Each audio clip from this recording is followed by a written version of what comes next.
Hello, everybody, and welcome to ATL Falcons UK. This week, we are joined by a shitload of guests, and we're all going to run through our mock drafts. So we're going to go, each person's going to say who they're picking, and then after everybody said who they're picking, we're going to debate it out at the end and see if we can come to a decision between us, which I highly doubt. So just because I imagine this show might go on for a while, Cal, let's get us started straight away. Who's your fourth pick? Well, first no pick. pressure there. No pressure for the first one. First, well, I actually did two mocks, but I'll stick with my first gut. Mine was trade down with the Broncos if they was going to do it. And then I would have took Patrick Surtain. I know we took another cornerback. That would be another cornerback when we took one last year. I just feel like the highlights I've seen of him, not like I watch much college football, but looks like a guy that would fit right into the team. It would improve that position by a mile. And I get completely where, like, if we took a quarterback still, and I get everyone's reasoning for that, but I think I just believe in Matt Ryan so much that I'm happy to trade down and get more picks next year or even extra picks this year. But I'll keep it brief and move it on to Christian with that one. Okay, with my first pick for the Falcons, I traded down to 11 with the Giants. I got the first rounder in 2022, the second rounder, the third rounder, and fourth rounder. I then traded down to 19 and got 51 and 74th overall pick. And at 19, I talked myself into it. I picked Mac Jones. He reminds me quite a bit of Matt Ryan, to be honest with you. And I think if he sits for a year and learns under Ryan, I think it'd be a seamless transition into the future Falcons, if you will. Okay. So that's my reason for that pick. Okay. Go on, Chris. Nice. So go ahead. Sorry, I just wanted the top 10 pick for top 20. Sorry, Chris. I just wanted to finish that off.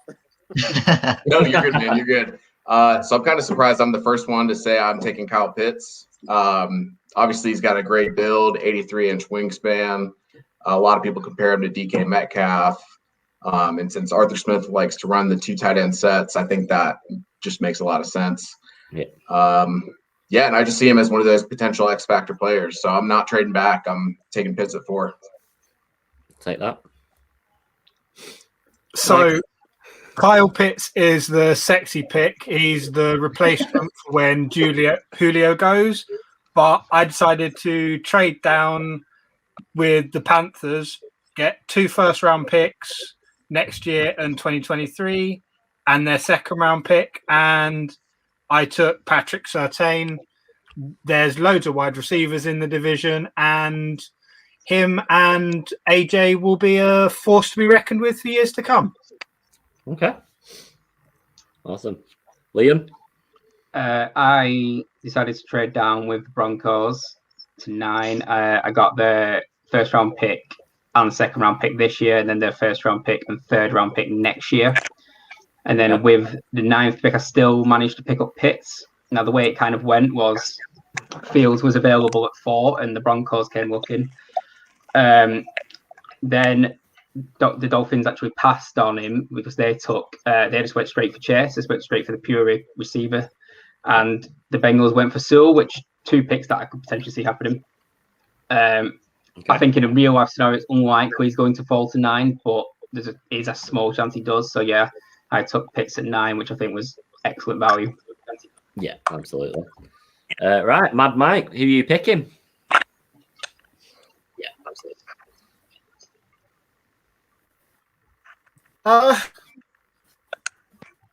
Can you guys hear me all right? Yeah. You could. We could. We can't now.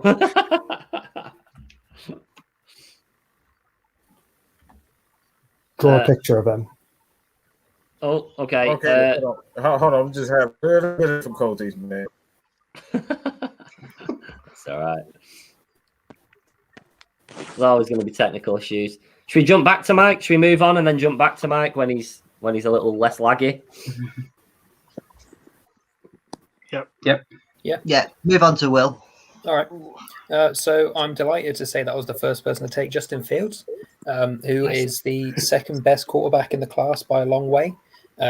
and none of that is a slight on Matt Ryan, who I think is brilliant, and I'll defend him to the day I die.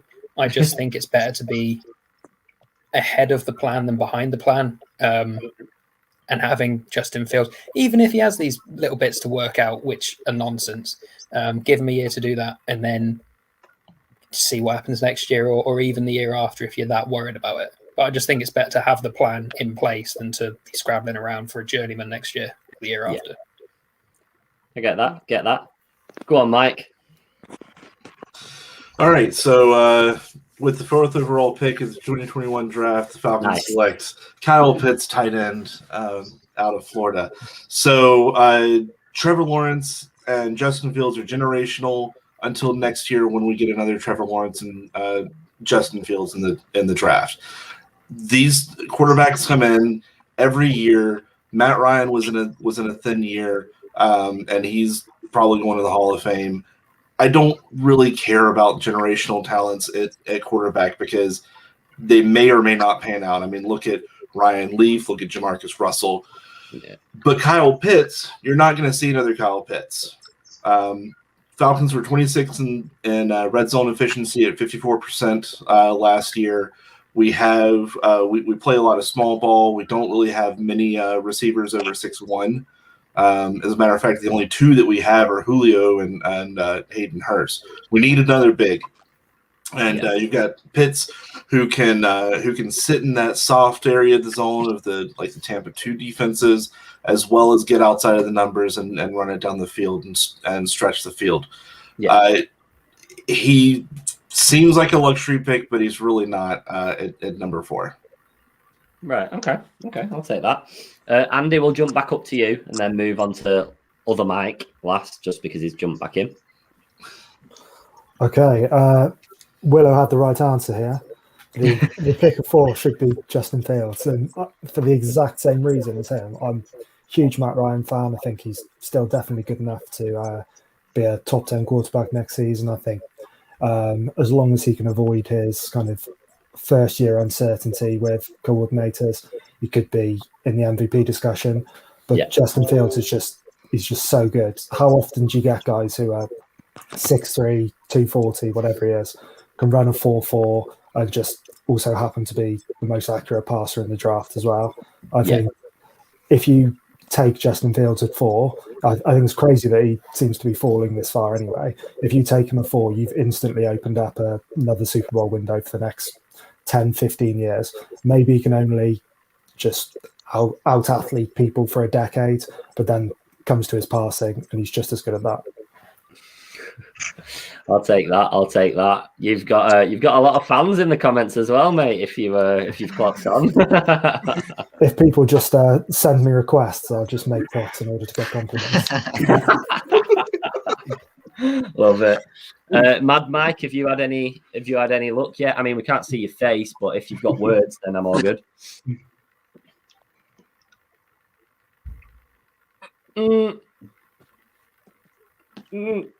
How long will you?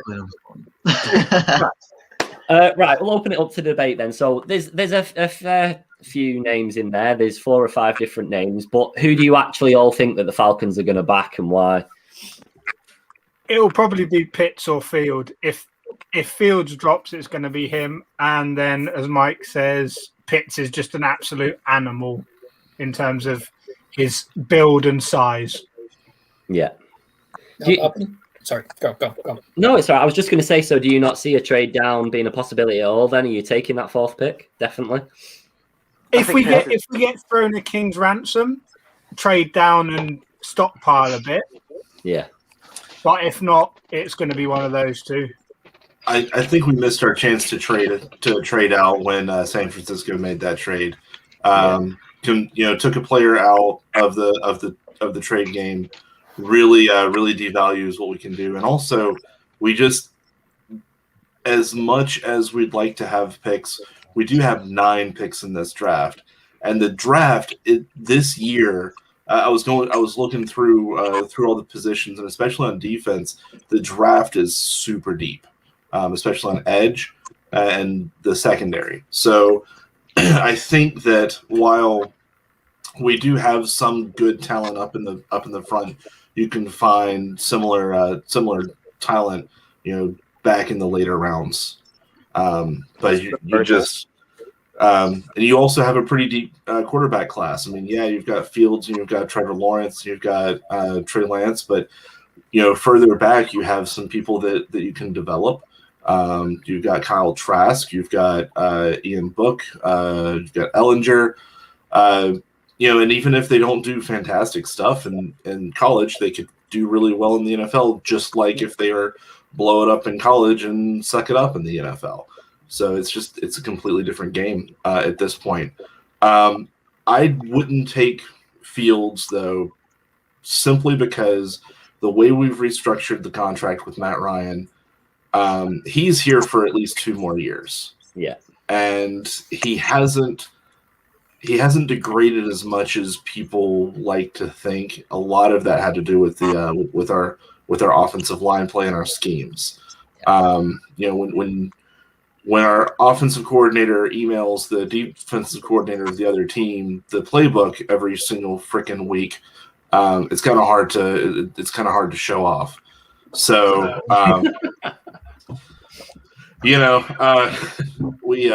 so that's what we gotta change about our offense. I think Smith is going to do that. And I think Pitts is going to be phenomenal in that role to solidify something for several years and have an immediate starter in the first round. Yeah. Pitts is 4th round. Unbelievably. And has anybody got an argument against that, as in why you could justify us not going for Pitts? As much as I like my idea, I do think Pitts is the pick. Okay. Like it's been pointed out, he's once in a lifetime. He's a walking weapon, if you will. And imagine him coming in as the third option in this offense in year 1, behind Julio and Ridley. Who's stopping Kyle Pitts? You've got a defensive back good enough to stop him, but you have to cover Julio and Ridley as well. Very good argument. Would anyone be against it? So, like, Will and Andy who picked Fields, would you be against if we took Pitts? Not against, because I don't think anyone's against it, but would you just be like, well, that's fine, they wanted to go with that, I'm happy with it, etc., etc.? I'm at the point of being in. I'm at the point where I'm kind of okay with whichever direction they go. It's not an implicit.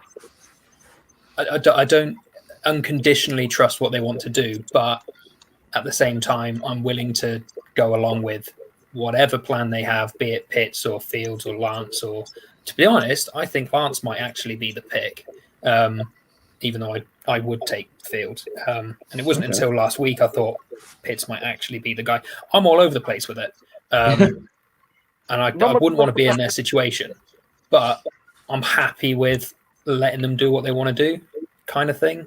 Yeah, which is it's a cop-out answer, but I mean, they're gonna have to really try hard to screw this first pick up. Like, they've got too many people. Like I said, unless they go with Tony Poljan, the tight end out of UVA,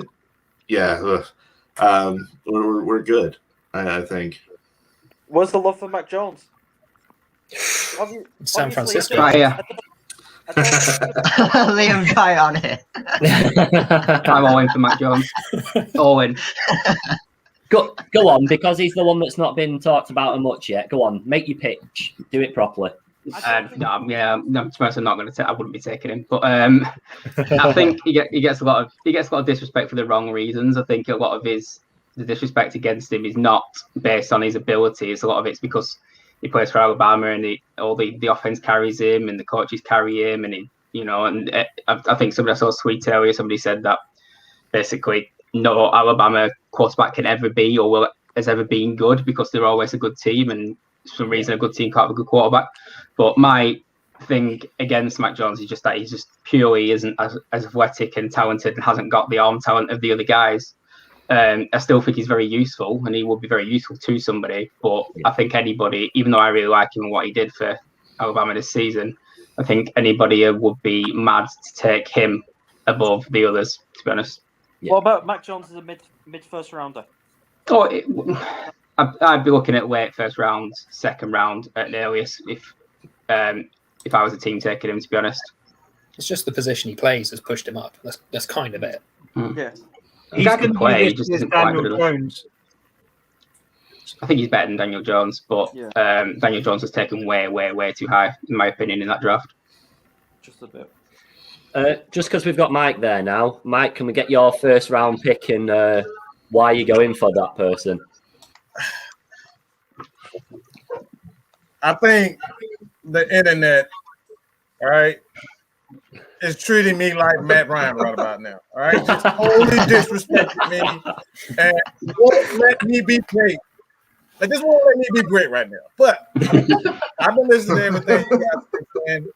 I've been listening to everything you guys have been saying, and honestly, I think this is one of the drafts where we're talking about needs over a particular player's skill level. And one of the reasons why I've said that Mac Jones is probably the second best quarterback in this draft is because of his needs more. It's team's need rather than his place as a quarterback. When you look at its entirety, he's maybe the fourth or fifth best quarterback in the draft. But when it comes down to being a passer, I think behind Trevor Lawrence, he's the second best quarterback as far as his development as a passer. Just development as a passer in his whole. And right now, I think he fits Kyle Shanahan's system more so as a passer than his overall potential. And that separates. Honestly, I think that's what Kyle is looking for because his job is on the line. Let's be real. His job is on the line, and he doesn't have long to wait. He's not going to get another Matt Ryan anytime soon. So he needs the best passer possible because Jimmy G is not it. Yeah, agree with that. Very true. Very true. Chris, go on. I see you're intently listening. Have you got any extra arguments to add? Yeah, I think if we take Pitts, we have the best offense in the NFL. Oh, better than Kansas okay. City. All right. I mean, I do. I mean, look at how many targets you would have. You would have Julio, assuming he stays. Yeah. You'd have Calvin Ridley, a wide receiver 2, who could be a wide receiver 1. Yeah. Russell Gage, who improved a ton last year. You'd have Pitts, who's a monster, and Hayden Hurst, who's a monster. I mean, and you'd have 2 tight end sets. Can they give Matt a clean pocket, though? That's the question. Can they give him what? Clean pocket. Yeah, have a probably decent run not. game. Change it up. Bit of play action. Lob it all over the gaff. It's fine. Fair enough. I think it's possible to manufacture like time for Ryan as well, just in terms of these. Not all of those offensive linemen are terrible. Like there are some good players there. They can create time. Just Arthur Smith's going to be brilliant, and he'll be able to do that. I came into that argument with nothing apart from they can do it. So apologies for you can stumbling. chip Cam Jordan. Just keep chipping Cam Jordan every play. Get the tight end. Job's good. A lot of what we suffered from the last couple of years with Dirk Cutter, and this is something you can see in all of Dirk Cutter's offenses. He absolutely is just the worst at setting good assignments for the linemen. You can definitely see it in the Chiefs game when you had Henny starting at center, which, by the way, is one of the hardest positions to start at, especially as a rookie. But you have him out in space with nothing to do, and he's sitting around looking for his assignments, and he hasn't been given a tree to go down. Every single position on the line has an assignment for each play, and actually has 3 or 4 assignments depending on the look that the defense gives them. So if you don't have that, like Mike Schweitzer freaking started for the football team. Like he couldn't hack it on the Falcons offensive line, but was one of the better linemen on the football team's line. Like, come on. Yeah. And if Schweitzer can be a decent blocker, anybody on our line can be a decent blocker with the correct assignments. You see it with the 49ers, don't you, where they're starting Ben Garland starting and Mike Mike Person. Person starting and whoever else. So they're just saying, Daniel Brunskill. yeah, Daniel Brunskill, basically just practice squad guys from the Falcons, where you're essentially just saying, well, in the run game, we'll use the outside zone and we'll just use the fact that we're more athletic than the opponents. And then in the passing game, we're saying, okay, we'll just scheme things up. We'll get George Kittle to be, chipping the edge rushers, and we'll just be trying to get players in space quickly. Yeah, fair play. Right, after all of that, I don't think we actually settled on one person, but I get the impression Pitts is probably the more general consensus for what we're likely to go for, whether we agree with it or not.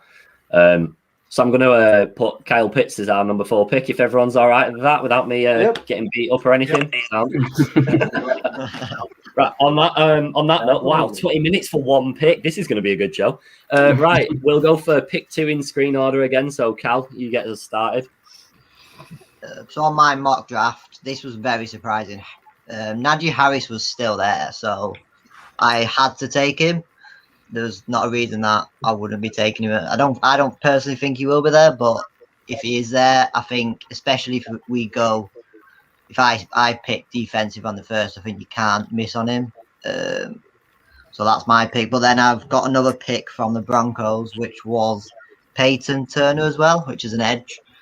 Personally, I don't know much about him. He was just there. So anyone else could probably expand more on that one compared to me. But if anyone else can expand on that one, maybe you can take over a bit. Go on, Chris. All right. So my second pick, I took Asante Samuel from Florida State. Undersized cornerback. He's 5'10", 180 pounds, but hits hard, hits the legs, and just breaks up a lot of passes. So I think him on the opposite side of AJ, or who's the guy from the Redskins that we got? The corner. Moreau. Fabian Moreau. Yeah. Yeah, if he's not starting, I think Samuel could. And yeah, obviously secondary is an area that we need a lot of help in. So fine with that. Next.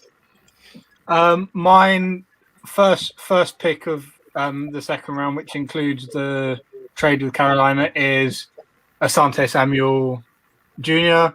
I just think if he's anywhere near as good as his dad, genes equals a good player. And then the second one was Elijah Molden from Washington, a safety that is versatile as anything, and we have no safeties. Yeah. Literally the not. Disrespect to Jason Hawkins. Unbelievable. Love it. Go on, Andy. So I debated a pass rusher here, but I just don't love the class. Ideally, I mean, if Jalen Phillips was there, I'd have to debate it. But I think if Jalen Phillips is there, then he's probably crippled and not really worth our time. So I'm going to hope that Dean Pease just miraculously has the cure for the pass rush, and that Marlon Davidson comes back and is the wrecking ball alongside Grady, Fowler, Kaminsky. So what I did is I went with Elijah Moore out of Ole Miss. He's undersized. I think he's about 5'9", but he's a wide receiver who ran a 4.35. He's one of the best route runners in the class. He had almost 1,200 yards in 8 games in 2020, playing in the SEC.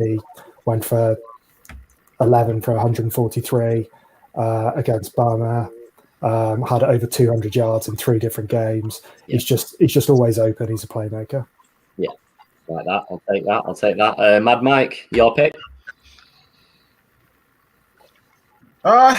This will it's difficult in the second round because we have so many needs. But I think more than anything, the Falcons need a playmaker, and I'm going to the safety position. I'm going to the safety position, and I'm picking up Andre Cisco. Andre Cisco is just an amazing player. When you look at his ability to just read and react. I think he's one of those guys. He doesn't necessarily blow you away with his physical attributes, but what we need is a guy who can get turnovers. We need a guy who can get turnovers and who's always around the ball. And I think under Cisco, Trevor Moore is another guy that I like, but Cisco, it's just something he has that. I'm not saying that he's Ed Reed, but he has those Ed Reed qualities. He's always around the ball. Okay, I'll take that. Christian. Bro, please don't send the hate mail. Please don't send the hate mail. Said I said Andre Cisco is Ed Reed. That's not what I said. I had Cisco in a slightly later round, so I think I just had a more generous mock draft simulator than you do. But love it. Go on, Christian. You're up. Well, as I traded down twice, I've now got 3 second-round picks. And Jesus Christ. I really don't think this guy will be here at 35, but if he is, you've got to take him. Greg Newsome from Northwestern. Really good corner. He allowed just 93 yards on 12 catches all year. He was targeted 34 times. And if he's there, you've got to take him, I think. Like Chris, I was tossing up Asante Samuel Jr. I like the look of him. With the second round pick, I took Javonte Williams, that running back from North Carolina. A bit of a beast. And with my third second round pick, I went for Richie Grant, the safety from one of the Florida colleges. He's played nearly 2,700 snaps and in a versatile safety role. So, and with the safety group being pretty thin on our roster, he'd be a massive help. Awesome. I'll take that.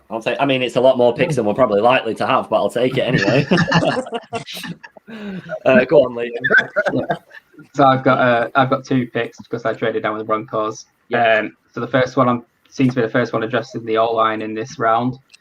So I went for Tevin Jenkins out of Oklahoma State. He's a nasty motherfucker. I think he plays tackle, but I think he suits guard in the NFL. I think he's got. I know he's known for quite short arms at tackle position. But he's got a bit of agility, and he's really good at finishing guys off. Like he just completely buries guys all the time. Yeah, I think he's 6'6", 6'7", but say he still could play that guard position for me as a starter, day one starter. I really like him. Looks great in glasses.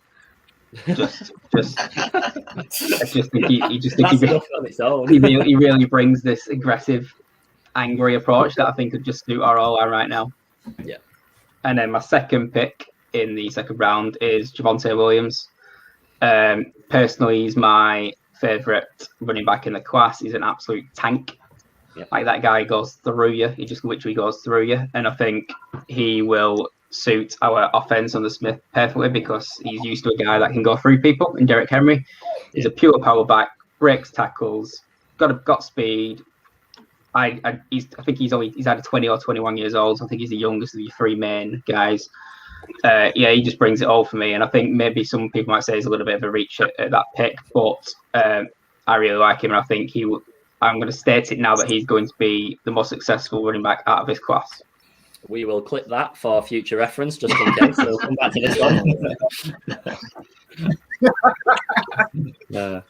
Go on, Will. So we're in a pretty good spot in that somebody big is going to fall out the first round, or like a couple of names are going to fall out the first round, as it always happens.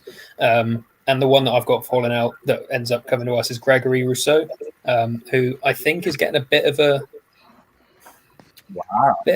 he's getting the short end of the stick a little bit. He obviously sat out last season because of the world, and there's a little bit of out of sight, out of mind with him, kind of. I know that there are some teams that are a bit iffy on players that decided to not play during a global pandemic.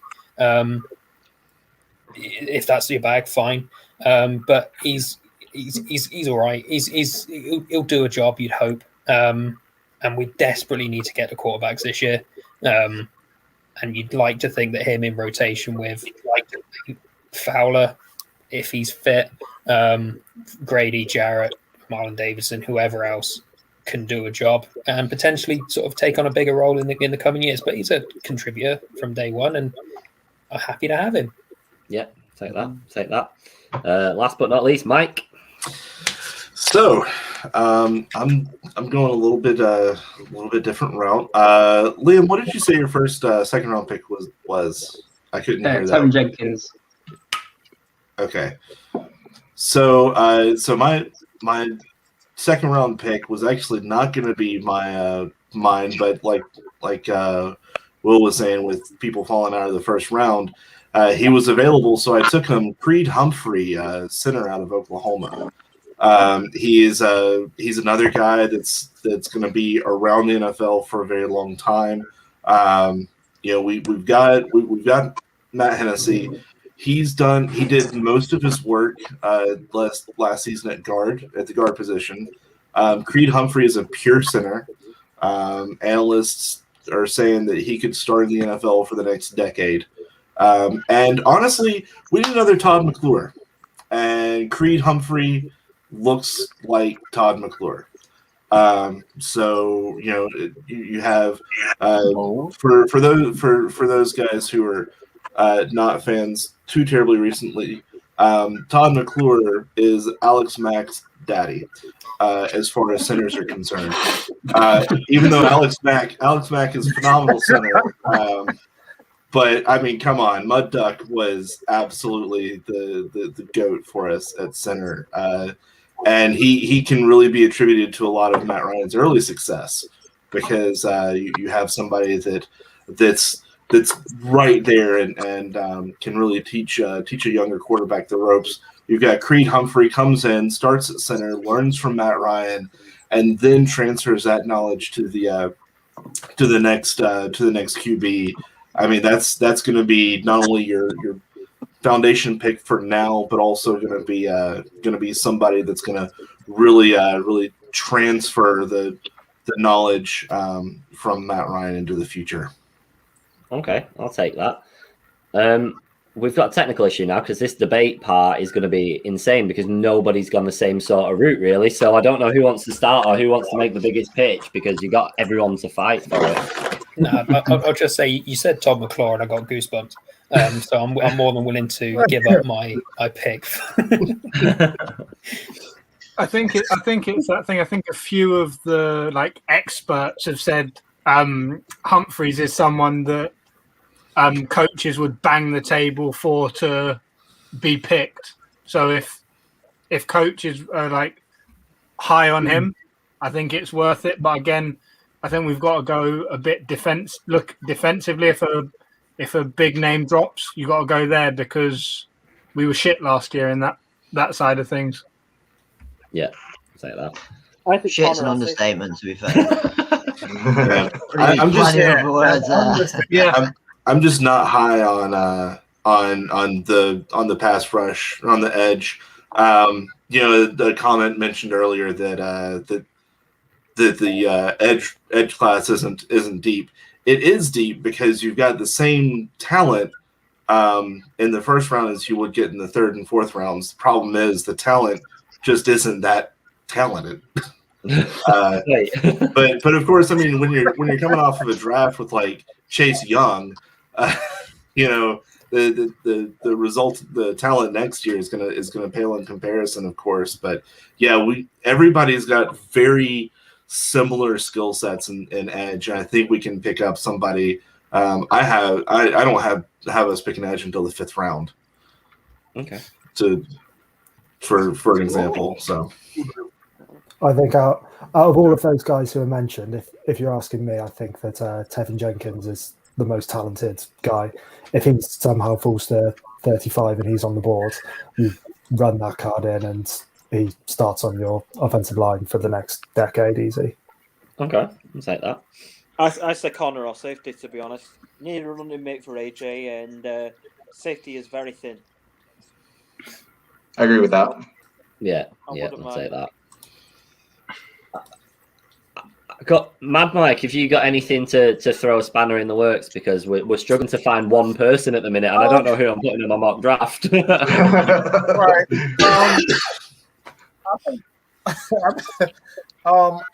I disagree to a certain extent. I believe that the draft is actually as deep as it's probably.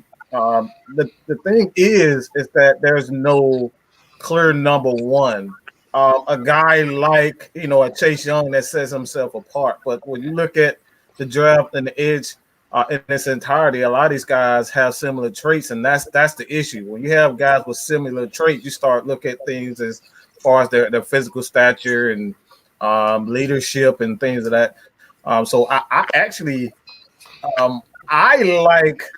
I probably sound like a homer when I say this, but Azeez Ojulari, I hope I say his name right, but I think he's one of those guys that he's played against elite talent. And for me personally, when there's the issue with who is going to set themselves apart, I start to look towards competition. And Ojulari has played against Alabama and great teams, so I like Azeez Ojulari. Okay, I'll take that. I mean, my plan of actually getting us all to agree on one's gone to shit. So I think we'll stop that now because I'm not going to be able to find one. I don't think, are we? So first person in the comments gets to choose. Yeah. I think if Azeez is there, that'd be a fantastic pick. I just don't think Azeez is going to drop further than maybe 22 or 23. Right. Okay. Yeah, I just don't see that happening. Yeah, I really like Christian's pick, Newsom. I think he's a great player if he falls. I think some people now have him in the top 3 corners. I think the 3 have been set for a while, but he's sort of sneaking in there and potentially first rounder. But if he falls to second, he'd be someone I consider definitely. Yeah. Let's comment for you again, Andy, on screen. Wasn't even my pick, to be fair. It's just it was like, I don't think he's going to be there, to be honest. But we're picking early in the second, and you never know. You never know. Yeah. Things happen, don't they? Right. Okay. So I like that. Even though we've not got a solid pick, we'll move on to round 3 because that's just gone to shambles trying to decide one between us because we have not got a clue what's going on. I don't know if Cal, you've got one, or should we just move on to the guests and let them carry on? I've got a name. That's all you're getting out of it. But Darius Washington. Dave no one's ever heard of it. I think that's a no, mate. I got drafted an A+ on here. That's got to be all right. People were very, very high at him earlier on in the season. He was a first rounder at some point in a lot of people's boards. Okay. So just judging off a few laughs, and that's about it. I'm probably going to say no to that one, Cal, but at least we tried. Chris? Okay, got to start somewhere. I had Trey Sermon at Ohio State. What do you guys think of that one? Did it drop? Ooh, he's an interesting one. Mike, what do you think? He's a bit of a Javonte Williams with far less talent. This is getting so controversial. I fucking love it. Right. No one can settle. Right. Okay. I'll take that. I had a Darius Washington, basically versatility. That's 2. That's got to be straight in there now. He can play safety. He can play a bit of corner if needed, and he's just a solid football player. Okay, all right. It was just a compelling argument from Cal, wasn't it? And it's one. He was there. That's the argument. I mean, if we can't decide on one person, I'm going to have to start going with majority. So far, you guys need to spice it up a bit.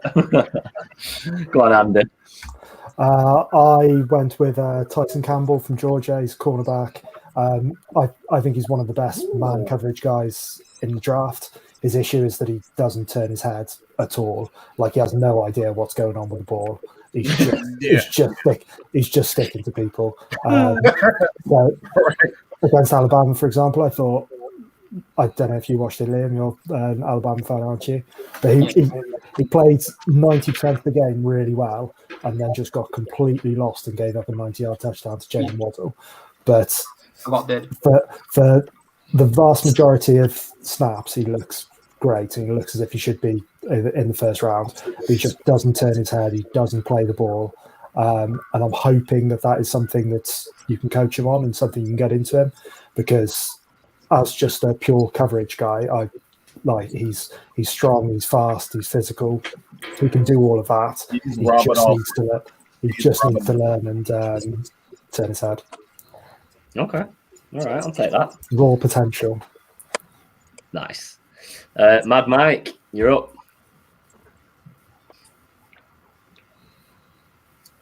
All the guys, all the running back is getting.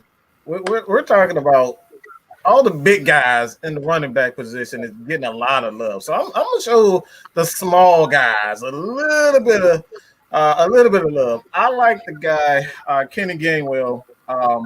This guy is just amazing in the open field. He's exciting. This is something that we haven't had in the running game in a while, especially under Dirk Cutter. The running back position has been non-existent, to be honest. So I like Kenny Gainwell. Him maybe fourth. I forget what round we're in, but maybe fourth round. I like him. I like Gainwell. Okay, I'll take that. Christian? Well, I've got 3 third-round picks. Oh, fuck's sake. Who's your favourite? Go on. All right, I got Walker Little, that tackle from Stanford. Sean Wade, the corner from Ohio, and my favourite third, Cameron Sample, the edge the lane. Your boy Ryan Ball talked about him on the 21st, I believe. So, and I've had a look at him. He looks like a tidy edge rusher. So why not? Okay. I'll take that. At least we got our picks out. Go on then, Liam. Yeah, so you know everyone else like that guy in the draft that they're always rooting for, like maybe everyone else isn't quite as behind and a lot of people haven't heard of him. My guy is Cameron Sample, that Christian Evans just mentioned. Yeah. I think he's at Tulane, which is some college I'd never heard of. I think it's in New Orleans, which I won't mention. Yeah. But this guy is a little bit of he's my dark horse, my hidden gem. He plays defensive line. He can play a little bit of edge, a little bit of inside. He can basically do. He's very, very versatile. I wouldn't say he's not a pure edge rusher, but he can line up on the edge. He can play in a 4-3 and a 3-4. He can just pretty much bring a lot. I watched him on like his pro day and things, and he was just really going past guys with ease, and he looked really, really good. And he's probably a little bit maybe high in the third round, but I just saw his name and I thought, I'm taking him. I've seen him, I'm taking him because I really liked him all season, and I'm sticking by it. And he might be an absolute bust, but at this point, I don't care. Help him. Love it. Go on, Will. Right, so a new challenger has approached. I've gone for Jabril Cox from LSU. So he's a linebacker and he sucks against the run, right? So it's obviously a really strong argument to begin with. But for as long as I've been a Falcons fan, we've been torched by like good to fine tight ends. Like we gave up like 150 yards to a 50-year-old Benjamin Watson once, and that's like enough's enough. He's pretty good in coverage, and we're pretty thin at linebacker as it is. I think on passing downs he'd be a real asset, and he'd probably someone you can move around and do sort of bits with against the pass here and there. But just stop giving up all these yards against the tight end because it's doing my head in. I've had enough, and this is where we make the stand. We've already got an LSU linebacker who's bad against the run. That's their shtick. Love it. Go on again, Mike. All right, so I've got a trade alert here. I am also trading with Denver, like half of y'all, except I'm doing it in the third round instead of the first. Trading back a couple spots to pick up next year's fourth from them. So it's like free money. Why not? And I'm going to pick my guy, Elijah Molden out of Washington, cornerback. He's a scrappy player. He's not quite as tall. He's about 5'10", so he's not not in that 6'1" to 6'2" that most of our guys are. But he's scrappy. He's great in the zone. He's great against man coverage. He's a good. He's a pretty decent run supporter with good open field tackling. So I think while he's not going to necessarily be outside of the numbers to start, he could fill in that nickel, or he can even throw in a free safety, be one of those roamers out there. So he's really versatile. The name of the draft I think this year is going to be versatility. Right. Okay. I'll take that. I envisage this is going to be another one where we can't come to one conclusion because we're far too deep. But can we at least agree on a position, maybe that we're going to go for? That might be a bit easier. I think defensive back. Yeah, defensive back. Take that. Will, you've got a big fan. Let's go. Love it. Defensive back would be ideal considering how thin we are just across the board. Yeah. Like outside of AJ Terrell at cornerback, who do we really have there? It's back across the board, really, apart from him and Harmon, isn't it? Yeah, I don't think you can go wrong. And as much as they'd love to sit there and say we're going to pick the best player available every single round, at some point you've got to go, we have no one. Like, let's just get someone in, kind of thing. Yeah, and I think too. I mean, we did pick up a couple of safeties in the in free agency. They're going to be role type players. We're not going to expect superstar greatness out of them, but we've got Oliver and we've got Sheffield. I think if we can get people that can play multiple positions in the secondary, I think Oliver would be a better safety than a corner, especially bringing him in at strong safety and having him be the heir apparent to Keanu Neal. Dude hits hard. He just doesn't wrap up like Neal does. But we gotta use what we got, and I think having a versatile defensive back is gonna help us in the long run. Yeah, I'll take that. Anyone got any compelling arguments to make before we move on to the fourth round? Cameron Sample. Yep. I mean, we've got two for him and two for Cal. And wait, who else made the same pick as Cal? I've lost count. I don't think really mine counts on any level. Yours is a lucky dip, but it still counts. If Molden drops, I'd take him. I'd take a safety either way, or another defensive back. Okay. As Mike says, we need versatility. Yeah, I'll take that. Right. Okay. I think it also depends on what you take in the first 3 rounds as well, doesn't it? Obviously, we don't know where they're going there, but yeah, absolutely. Right. We will move on to the fourth round, but if anybody does start to get can't be bothered saying your pick, just feel free to skip it out because I know it gets shaky the lower it down it gets. Cal, are you tapping out yet, or are you all right? Yeah. Grace, it's your turn. I picked an edge rusher in the fourth. Insert whoever you want, just an edge rush. Right, I'll take that. Nice and easy. Next up, we have lost the host. Mine was either agree with Chris. We need an edge rusher, or we take the Mormon Missiles left tackle. Brady Christensen. He's a solid run blocker. We need a bit of a running game. It'll give the tackles a kick up the arse. Yeah. And generally, I just think the tackles need a bit of. You're not guaranteed a spot. Yeah. Okay, I'll take that. Andy? So this is where I went with Mad Mike's boy, Andre Cisco, out of Syracuse. He's an absolute roller coaster ride to watch as a safety, because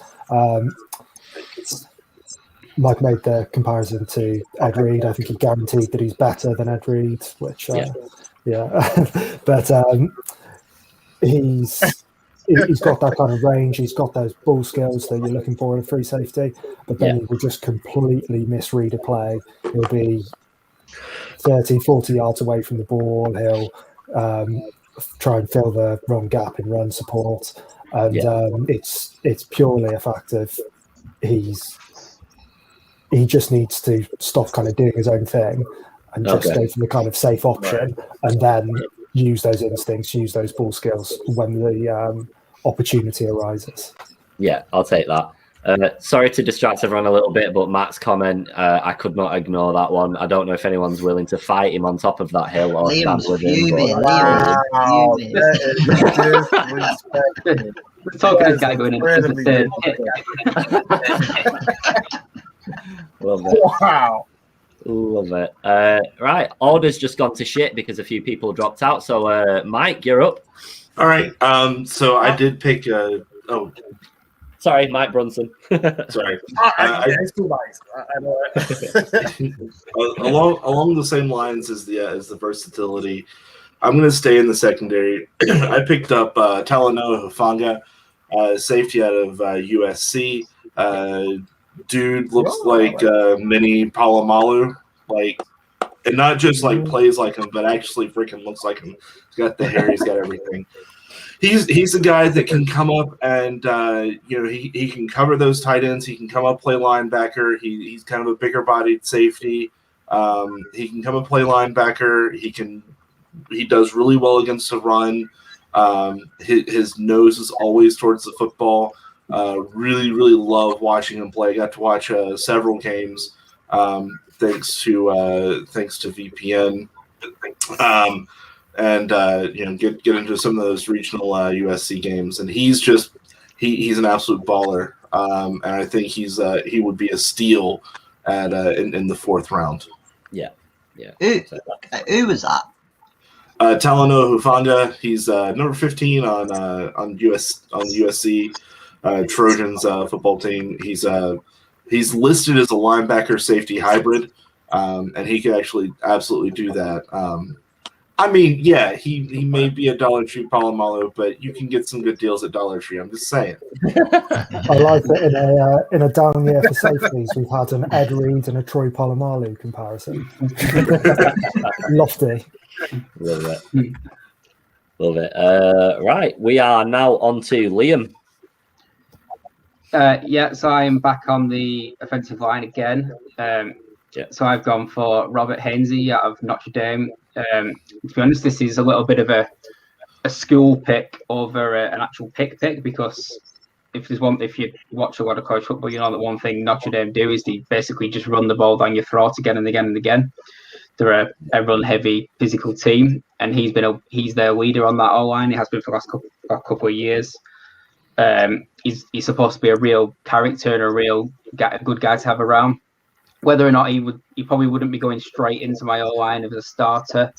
I think he's a little bit more of a project, but I think he's got a lot to work with, and I think he would bring a lot to our run blocking. Do like him. He's lacking in a couple of areas, but I think for me there's plenty to work with. Big guy, big strong guy, plenty of experience, and that's who I'd take there. Okay, all right. Mad Mike, you're up.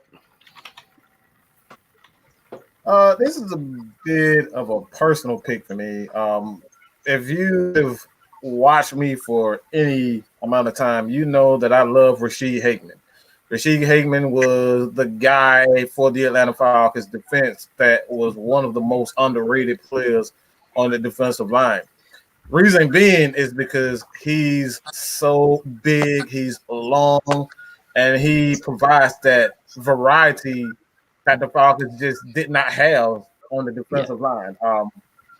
He's 6'6". He was 6'6", 340 pounds, and the Falcons haven't had that length in a while. You have guys that are short, Grady Jarrett, these guys around 6 feet, 6'1". They're short, and I think this guy in particular I just had his name. Good gracious. I just had his name. I just had a brain fart. But the guy from the defensive tackle, he's about 6'6", 315 pounds. Ledford, I believe his name is. Ledford, defensive tackle. He's one of those guys that are extremely long, and the Falcons just at this point we have guys that are great. Jared, we have Dante Fowler Jr. We don't have guys that are lengthy, and like John Kaminsky. I want to see what John Kaminsky does. He's a guy that's about 6'6", 6'5". He's able to get wreak havoc, knock balls down. It's like those are the small intricate details that I teach on my channel. The small intricate details of football that's go unnoticed. And I think the Falcons should definitely look at guys with a little bit more length. Okay. All right. I'll take that. Christian, you're up. Well, I've got 2 4th-round picks. Of course. Yeah. Jared Goldwire. I apologize. I just had a brain fart. Jared Goldwire is the guy that I Okay. There you go. He's a 3-4 end. He's a 3-4 end. Right. Take that. For my first fourth pick, I agree with James, and I've gone with Brady Christensen. Pretty good prospect. He allowed just 3 pressures all last season, even though he might have been playing in the Mickey Mouse Conference. Okay. And the other one is I don't think he'll be there, but this is how the dominoes fell for my mock draft. Jamin Davis from Kentucky. I'm not sure I pronounced this forename right, but he's got sideline to sideline range and is a good run stopper. So if he's there, why not roll the dice?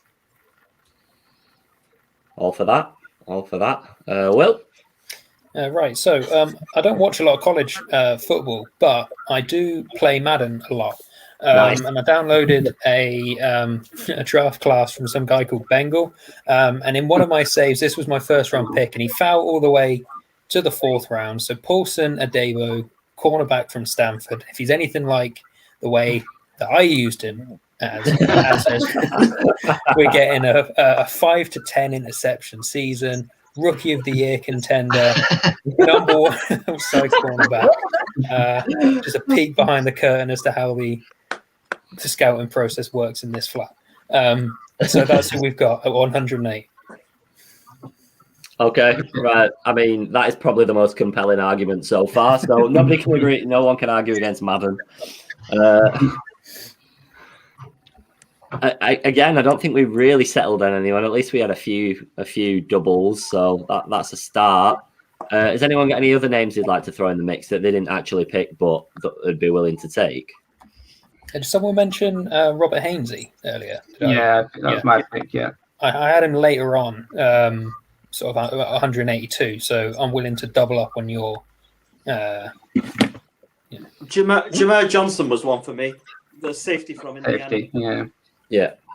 I think safety as a position would be good. This is possibly a good round to start looking at it for me. I'll take it. Yeah. Okay. All right. I mean, our arguments are getting a little bit more fizzled because there's less you can argue about people that you've not actually seen play or anything like that. But has anyone gone for the 5th round? Yep. Oh, yeah. I've still got 3 players to. Yeah. Oh yeah, keep going then. Just keep going. Just keep rolling them out now. I don't have 7 round picks in the 5th. Just to confirm this time. That's a good start. Christian, you could have your own show of just like 18 picks or something like that. Right, the 5th round pick, I went for Jonathan Cooper, the edge defender from Ohio State. And Ohio State produces edge rushers like the Charltons produce axes. He's tough. He's intelligent. He's got marginal size and speed. He fires off the snap with a terrific first step. He's pretty good. He's not going to be a superstar, but he'd be good for rotation. So you can never have too many good edges. My 5th round was Shaka Toney from Penn State. Again, we need edge rushers badly after the shambles that was Dante Fowler's first season as our marquee free agent. Basically, really fluid, gets to the ball, and can just leverage the tackles back into the quarterback and the running back. Yeah. Mm-hmm. Okay. Free for all now, by the way. So if you've got a pick, just. All right. I do. I have Dante Smith, who's he was left tackle at East Carolina. Falcons going back to the ECU well after the huge success that was Justin Hardy. So I've only watched a limited amount of him because it's quite difficult to find East Carolina offensive line film at the moment.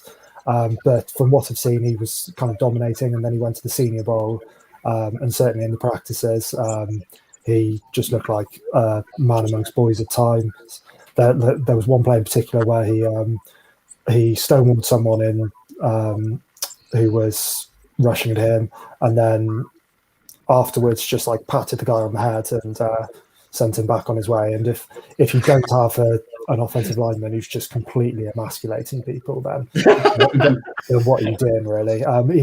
He played mainly tackle in college, but took reps at guard in the Senior Bowl, so looked good there. So I think he could slot in and start at left guard if needed. All right. I think so. I picked all three of my fifth round picks. My first one was at a Ogundeji out of Notre Dame. Tall guy, long arms, can really get to the ball and get some penetration. He has some issues sometimes with curling around. Not going to mention anybody else who has issues like that, like Vic Beasley or anything like that. But I think it's a situational pass rusher. He would be good. My second pick, the 182, was actually to Daryl Slayton out of Florida. Dude is massive. He is right now about 6'5", 6'6", 358. He's going to be coming into the league a little bit lighter than that. So fighting weight's probably about 335 to 345. But he's still one of those guys who can sit in the middle of the defensive line and just have him just soak up blocks like Vince Wilfork. Yeah. Or anybody like that. And then the last guy that I got was actually went back to offense for once and got Kene Nwangwu out of Iowa State. He's one of their running backs. He was a good back. He's watched a bit of film on him once I saw his name. Really good back, north-south runner. And he fits the bell cow shape. He's about 6'1", 210. But he would be good in that as a spellback in that committee running back that we look like we're going to have with Mike Davis and Ollison and Patterson and hopefully Nwangwu. Okay, all right. Liam, you got some? Yeah, I quite like my pick here. I picked Shakur Brown out of Michigan State, cornerback. First time I've actually looked at the secondary in this draft. He's a bit of a ball hawk, got a good interception record. He's lacks a little bit of speed, but I think as a second corner or as a coming in the slot, I think he brings quite a lot. Got a bit of a nasty attitude on field. Sometimes that goes against him, and a lot of that is driving him down a little bit because he's known to be a bit hot-headed. But in coverage, he tracks his guys pretty well. He's usually at Michigan. He's usually put onto the top receiver on the other team. Okay, tends to get placed against him, so that's a good sign for him. And he doesn't give up a lot of ground. So I think he'd be a good time to address corner. And if he was on our team at that pick, I'd be really happy with that. Awesome. Mad Mike. This may shock a few people, but I'm going with another Georgia guy. He didn't play this year, but I mean, if you want to say that he's a Georgia guy, I mean, you can. But I think this guy, if you can develop him as a quarterback, I think he would be the perfect project for a guy like Arthur Smith, being that he has a very a beautiful deep ball, and this guy is Jamie Newman. Jamie Newman, when he puts the touch, he has excellent touch on his deep ball. I think he has the athleticism to kind of do some things that he did. Arthur Smith, what he did in Tennessee with Ryan Tannehill. I don't think anybody would say Ryan Tannehill is one of the most accurate quarterbacks in the league. Yet he had a great year. Again, you bring him in for a few trick plays, the wildcat formations, and just work with him with his intermediate passing. So I like Jamie Newman around about the fifth round or so. So I think he'll be an excellent project player for Arthur Smith. All right. I'm down for that. Next up, whoever fancies it. Okay, 182 to 83 and 87. I've gone for the guard David Moore at Grambling State. I don't know much about him. I can't remember last time Grambling State were televised over here, but what a name for a unit, so I did go for it. Next up, I went for Bobby Brown, the interior defensive lineman from Texas A&M. He's a decent run defender. Not seen much of him as a pass rusher, so he might be a decent run stopper, I guess. As well. And last, I went for Khalil Herbert at Virginia Tech. Whoa, X-rated children watch this. He had a pretty good season for the Ted team. And he broke 42 tackles. I've lost my head here. I had Herbert as well, Christian. I think he fits exactly what Arthur Smith wants to do with his running game in the outside zone. He gets up to speed quickly. He's got that kind of one-cut style. He's not the most polished on third downs, but I think that's where Mike Davis has been specialising in the last couple of years. So I think he'd be a good fit. All right. What round are we in? 5, 4, 5? 5, yeah. 5. Right, okay. So, Robert Hainsey, who Liam's already mentioned, do a job. I don't know who Darius Stills is, but I remember watching Darius on X Factor. No, Pop Idol. Back when I was a kid. Oh my god! You can't deny. I went back in for a running back. I did this before we picked up. God, name's gone. Punt returner. God, damn Patterson. So there's every chance that Patterson's now running back 2 by default. But Chuba Hubbard was there, and I thought his name was pronounced Chuba Hubbard, and I thought that was going to be quite funny, but it turns out it's not. But it also turns out he's pretty productive and rapid, and would be quite a nice change of pace at the position. That's a good call. Somebody actually mentioned him miles higher up in the chat, and I don't know if it was a joke, but I'm sure we were around third round or something like that, and his name got dropped in there. But he was really good in 2019. He was another one. He was like earlier on, he was first, second round sort of talk, like the top one of the top running back. Did that conversation for a while, and he's just dropped a little bit. But yeah, he's a good little option down there. He is good on some Madden imports. I know that. Yeah, there we go. I'll have a look in a bit. That's all you need. Right. Unless anyone's got anything else to add on that one, feel free to. Yeah. I would say that I like that I do like Hubbard. He's really fast, and I don't know how many people remember Antoine Smith. Yes, but he's but he looks like that role. And by the way, Smith was baller. We didn't use him nearly enough. Touchdown on nothing, basically. Yeah. I'll take that. Right, just because we're a little bit time conscious, and we've only got like a little less than 10 minutes left. We're going to put round 6 and 7 in together, if that's all right, because we've got one little topic we want to cover at the end just to light people on fire because it's terrible. But go on, so your 6th and 7th together if you've got them. I didn't get a 6, but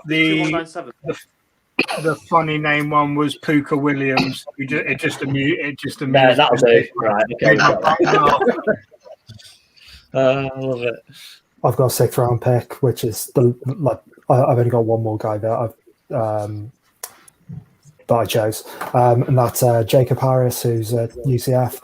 He was just a ridiculous athlete at wide receiver, kind of tested similar to Calvin Johnson, but never really lived up to it in college in terms of production, never really did much of anything.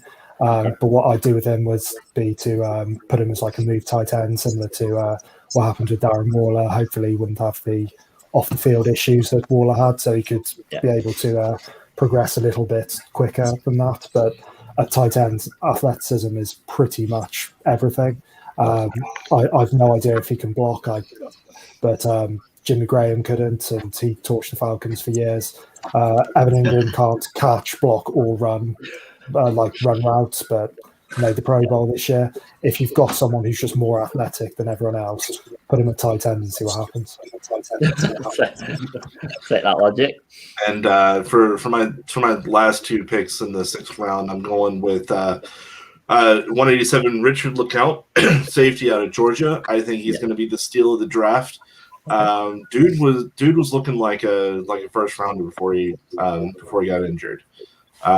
And so that injury did hamper it a bit. I think people are going to be cold to him until then. But I'm going to take him if he's not there at 187. Then I'm going to take I would take Tariq Thompson out of San Diego State.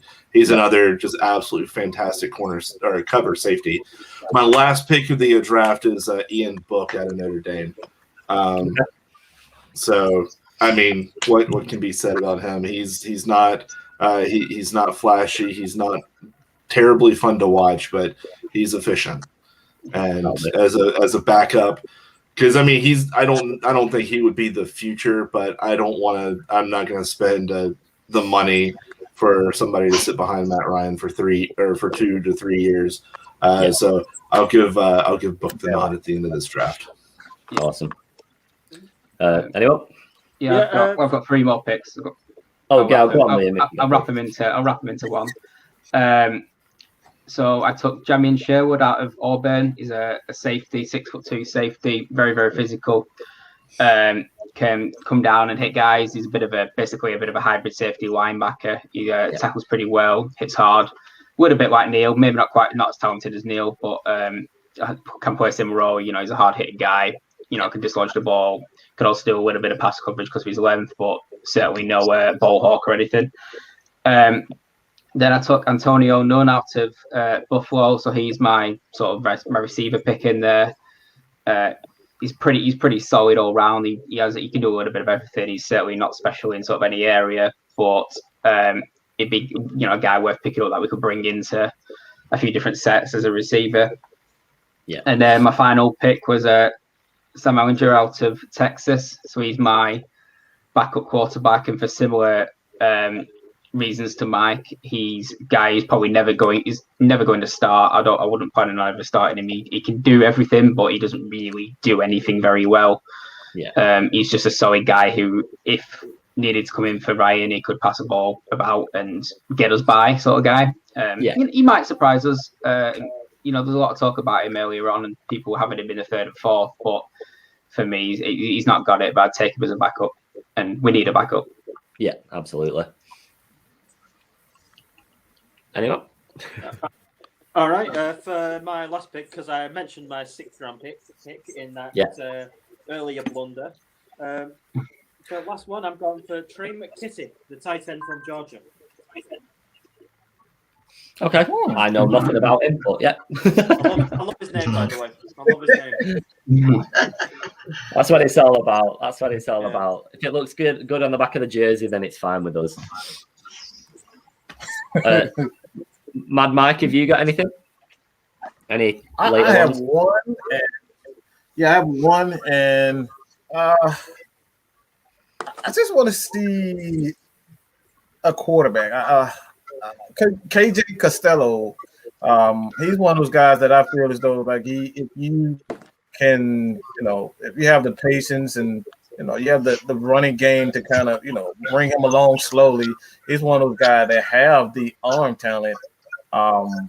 He's a bit inconsistent, but again, with the running game, we've seen Trent Dilfer win Super Bowl, so I don't think it's out of the question that he can be at least expendable for the Falcons. So I actually doing, I believe it was last year or the year before, where he had like 600 yards passing in the game. So the talent for him is there. It's just a matter of consistency with him. Okay. All right. Any of the other lads want to give up your last picks before we wrap it up? My last pick was a guy called Chris Rumpf II. Nice. Again, I know nothing about him, but he's a hidden dev on Madden, and he'll get you 15 sacks a season, 72 overall out the gate.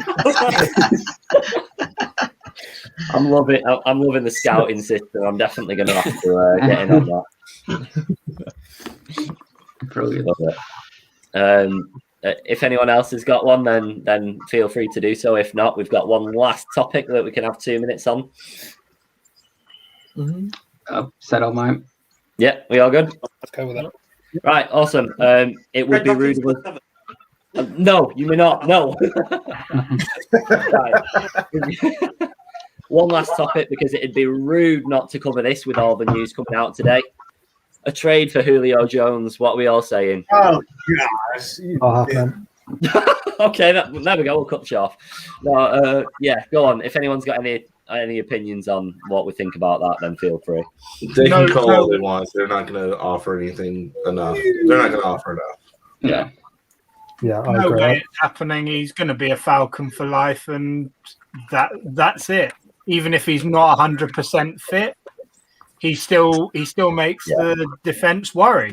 Yeah, absolutely. Yeah, I think unless someone's going to come out there and offer a first round pick, which I don't really see for him, even though he's obviously one of the best receivers in the league at his age with his injury history, I don't really see it. And I think anything less than that, his value to the Falcons is higher than that. The way that he is within the organization, the way that the younger players look up to him. And I mean, you saw even when he was injured, he's still coaching through the young receivers and the cornerbacks and things like that. He's still mentoring Ridley, he's still mentoring Gage, and he could be a great mentor to Kyle Pitts if he is the pick at number 4. Yeah. So, yeah. Just in terms of what we get from him, I mean, we got a second round pick for Mohamed Sanu a couple of years ago, and like he's way better than Sanu. So if we're using that as the benchmark, it's at least a first, and I don't think anyone's doing that right now. Yeah. I don't think that's the right package for us. Similar to Andy said, I don't think teams would be willing to offer enough to make it worthwhile to us, because although he's got problems, when he's on his day, he's going to be fantastic and he's still going to dominate. I think someone's put in the chat that basically Julio at 75% is still better than the majority of the receivers in the league, and that's absolutely true. Yeah, if you can get an 80-90% Julio for 5-6 games, whilst it's not a full season, it's not really anywhere near, he will absolutely dominate those 5-6 games. And for me, that's worth more to us than a second pick round or third round pick would be. So why we just should keep him. We saw that he can still take over games when he was healthy in 2020. He can if he's on his day, he can do it still. So yeah, and he can run more than just slants. Just saying. I knew someone was going to say it. What happened to just respect? I tried a superstar for a second round pick. Terry Fontenot isn't a clown, so he very true. He knows. Very true. Sorry, Mad Mike. What was that? What happened to respect for players that have put their body on the line? Like this is something that the organization has done so badly. Like the way we treated, Roddy Wright was just the epitome of absolute horrendous. You just don't do these types of things for guys that have done so much and taken so much. Julio has been a model citizen for this organization. Like when you look at a receiver and just a teammate, you look at Julio Jones, and these guys never complain about, we didn't sign this guy. He never throws his teammates under the bus. He never throws the coaches and the owners under the bus, and he just he's there. So for me personally, I think it's disrespectful to even consider trading Julio Jones on just those merits alone. So I'm not doing it. I don't care if he's 50%. 50% of Julio is better than 75% of the players in the league. Yeah, I'll take that. Yeah. And if you want to carry on with a good start, like obviously a new regime, you don't want to be trading Julio in the first year of your contract because the fans are going to be, especially if it is a second or even third round pick, fans would be absolutely off their tits. Yeah. But let's be honest though, Arthur Smith wouldn't want to trade him because he's got probably the best wide receiver group in the league, and he didn't exactly have an amazing group in Tennessee. He made it work in Tennessee. Well, he did have AJ Brown, but that was about it. But and AJ Brown, who is an up and coming star in the league, the reason why he wears 11, he said this in an interview a while ago. The reason why he wears number 11 is because Julio Jones is his favorite player. The whole league loves Julio Jones. The entire you can watch many comments and reviews and NFL players, coaches talking about him. Everybody loves the guy on and off the field, and there's not many NFL players, certainly a receiver position where there's certain guys who go around mouthing off and running slants and things like that, and Julio doesn't do that. He doesn't really talk off field. He's never been in the bad light that I've ever seen. And then he just goes on the field and he's just a nasty, nasty guy who just dominates the field. And it's just a brilliant thing to watch. And I'd rather watch it in Atlanta for the rest of his career than anywhere else. Yeah. He can play 2 games and he'll still be top 10 in the NFL 100 at the end of the season.